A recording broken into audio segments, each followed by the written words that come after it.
This was a shirt that I inherited from my mom, and I'm cutting it down to make a peasant top for my 3-year-old granddaughter who got too much maple syrup on her shirt this morning at breakfast.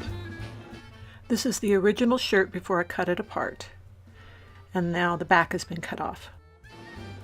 I found the pattern at thestitchingscientist.com, and it has the unique aspect of only having the pattern be the top part of the blouse.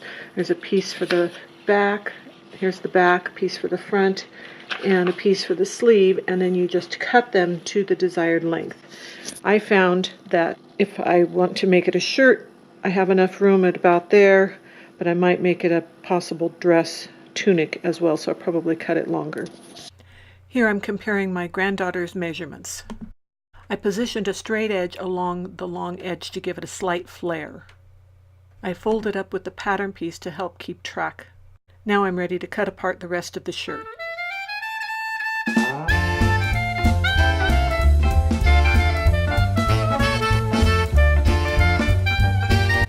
I put the front main body next to the back main body to compare lengths. Now I cut the original sleeve apart, but find that I have to rearrange it to get the other sleeve cut out. Since stretch is not important for this design, I simply fold the sleeve in half in the other direction to make the pattern fit. Here I am cutting out the first sleeve, but rest assured I will cut out the second one. Next, with right sides together, I pin the curve of the sleeves to the curve of the main back body part. Found it useful to pin at both ends first and then to adjust it in the middle as I went along. Then I sewed it all together with a narrow zigzag stitch. Because even if this isn't designed for a stretch, it does allow me to make use of the stretch in the fabric. As usual, I reinforced with a larger zigzag stitch just inside the seam allowance. And I trimmed the seam to about 1/4 of an inch. I decided to make a small lined pocket for the front of the blouse.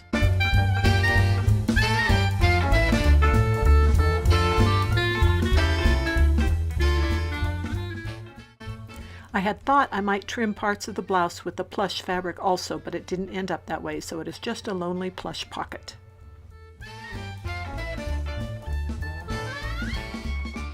My granddaughter chose a lining fabric. I sewed them right sides together, leaving an opening for turning.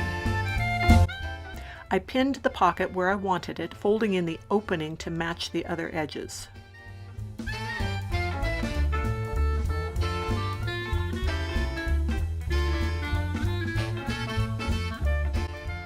Beginning and ending with a tacking stitch to reinforce the corners, I edge stitched the pocket in place.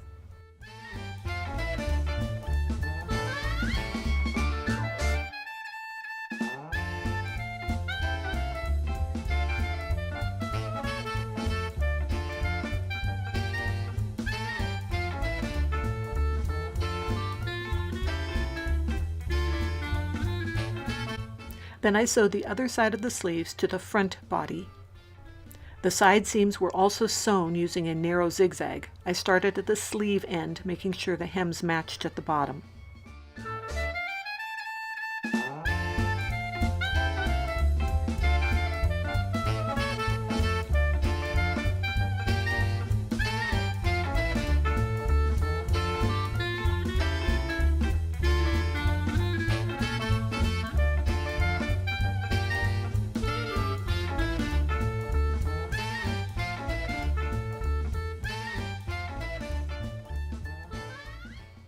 The neck casing was made for 1/4 inch elastic by folding over about 5/8 of an inch and sewing it down around the neck edge, leaving an opening for inserting the elastic later. I made a casing for the sleeve hems, but haven't decided yet if I want to insert the elastic. Basically done with your shirt.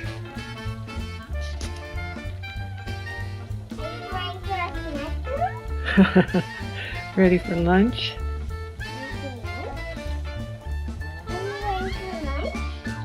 Yeah, are you ready for lunch? Yes. And my granddaughter models it. It looks like she has room to grow. She says it is very comfortable though, and she might even use it for pajamas. Hey, I'm standing still. Just be aware, let people take your picture. It might end up on the internet. It could happen.